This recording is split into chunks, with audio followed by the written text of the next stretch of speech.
Magandang araw sa inyo lahat. Ako po si Jidon Sibala. At ako po si Shanjari Di Guijaldo. Ito po ang latest sa mga balita noong November 30, 2025. Libong-libong Pinoy sumama sa 23 March laban sa korupsyon.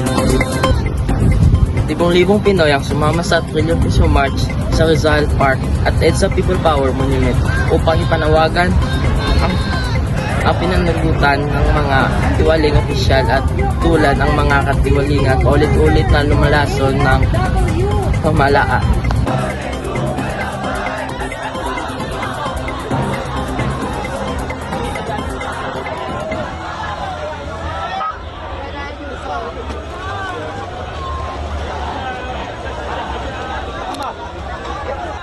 Marcos Duterte, patay sikip, patay sikip! Marcos Duterte, patay sikip!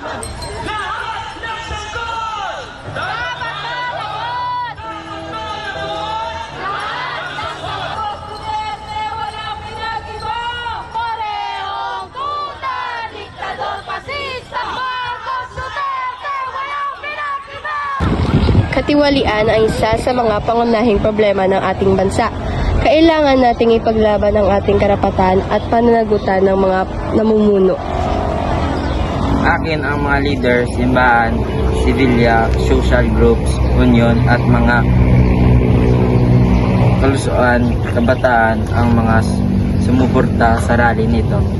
Yung tinutukan ay anomalya sa mga flood control project, transparency sa pamalaan, SALN Bank, secrecy waiver at pananagutan ng mga mambabatas at opisyal na dawit sa korupsyon.